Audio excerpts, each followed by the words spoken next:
Hello,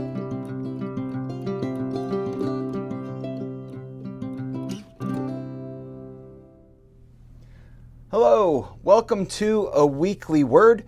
I'm Pastor Eric Tritten from Gloria Dei Lutheran Church in Hudson, Ohio. And across the summer, we are taking a look at The Lion, the Witch, and the Wardrobe. And we come to a part of the story today where Edmund betrays his siblings. You might recall that Edmund and the other three children have gone to the beaver's house, and the beavers have served them dinner, and conversation has started talking about this really important character, this great lion named Aslan. And Edmund, because he's aligned himself with the White Witch, is aligned against Aslan, and he slips out after dinner to go find the White Witch's castle. And it's really a story of sadness and misery in this part of the book. Edmund slips out. He doesn't have his coat. It's winter. It's cold. And the whole time as he's walking around, he's shivering, he's suffering. All he can think about is wickedness. All he could think about is how he is going to pay Peter out, how he's going to get his vengeance. And that runs so contrary to the way the scriptures teach us to respond when people wrong us. We're taught in Matthew 18 that we should confront those who sin against us in order to have reconciliation and to be able to give forgiveness.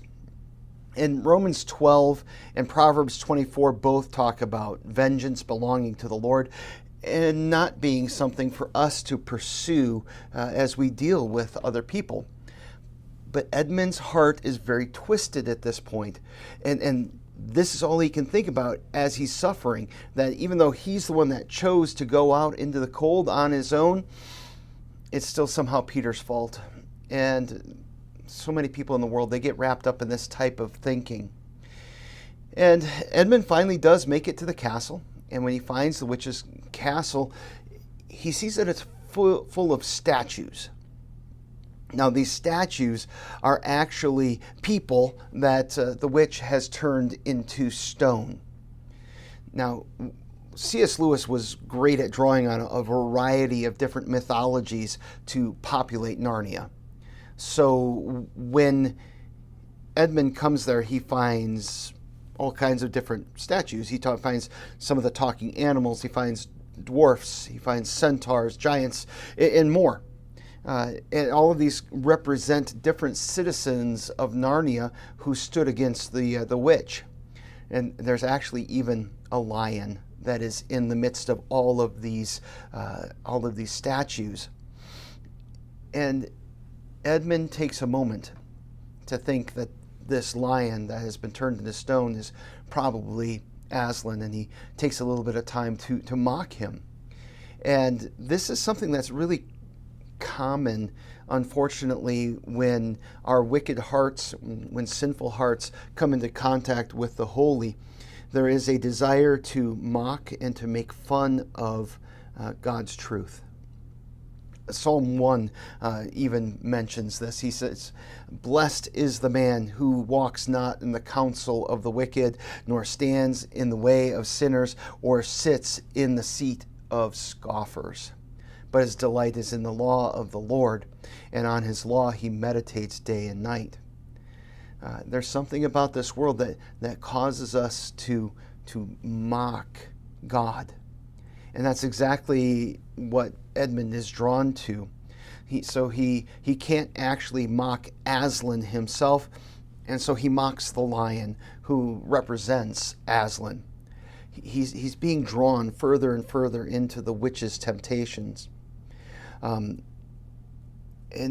there are a lot of people in this world who scoff at the idea that there even is God. More and more people on surveys, at least here in the United States, are saying that they don't believe in any kind of a God. But in Psalm 14, and there are also places in Proverbs that say that the fool is the one that says in his heart that there is no God. And when we mock these things, when people mock God, when people mock his people, it's really just a rejection of God and his good gifts.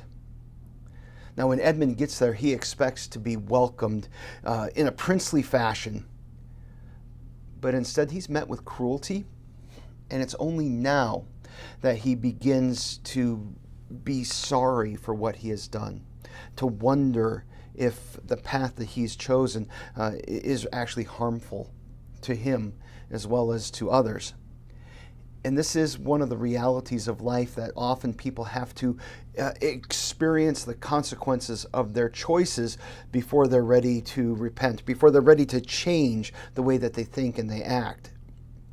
But even now in the story, there's no thought of forgiveness as far as Edmund is concerned. He's just kind of regretting the choices that he's made. And this also illustrates something that's really important when we talk about worshiping false gods or idolatry. And it's that idols always destroy their worshipers. Edmund's hope in the White Witch is really his undoing. As he's placing his hope in the queen, the White Witch, it's tearing him apart and it's killing him. And this is exactly what sin does, and it's exactly what a heart that is aligned to a false god does in a person. It just tears them apart. Instead of welcoming Edmund as a prince, the queen takes him as a slave. And this reminds us of what Jesus says in John chapter 8, when he says the one who sins is a slave to sin. He begins to see the queen's cruelty. He's not given a coat or a blanket. He's given bread and water, but he's not given the Turkish delight or the hot cocoa that he was expecting, that he had been promised. And the witch is bent on destroying her enemies, and that becomes more and more clear to Edmund. And in this way, she really matches the devil. In John 10:10, Jesus says that the thief comes to steal, kill, and destroy. And that's exactly what Janice, the White Witch, wants to do. She wants to destroy her enemies, and she even sends one of her wolves to kill the beavers and to kill Edmund's siblings if they can catch them in the house.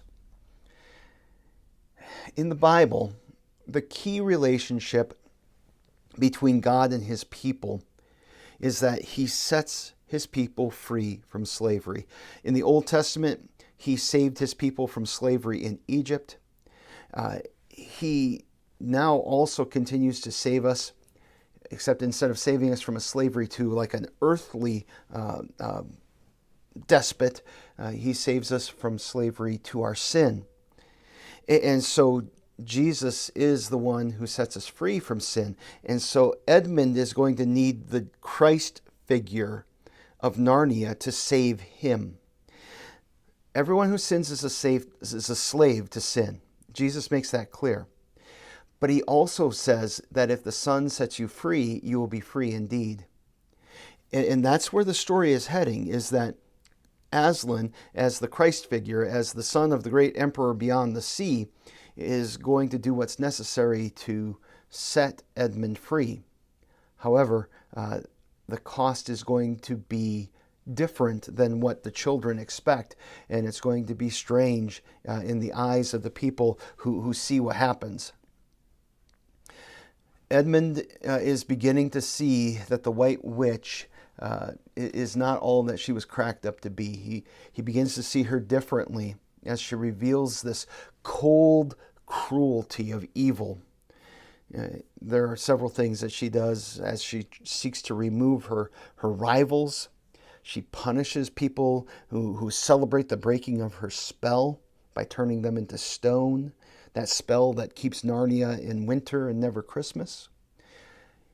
And he really experiences her complete disregard for basic human kindness.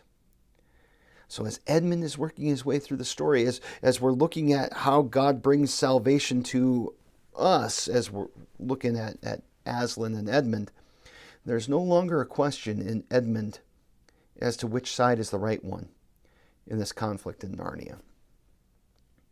So thanks for being with me. We're going to pick up on that in our next episode here, and we're going to start to see more of what Aslan is going to do in order to save his people, and the spell is about to begin to break. If this has been a helpful blessing to you, please like it, share it. Always thankful for the opportunity to get this in front of more people. Thanks again. God's blessings.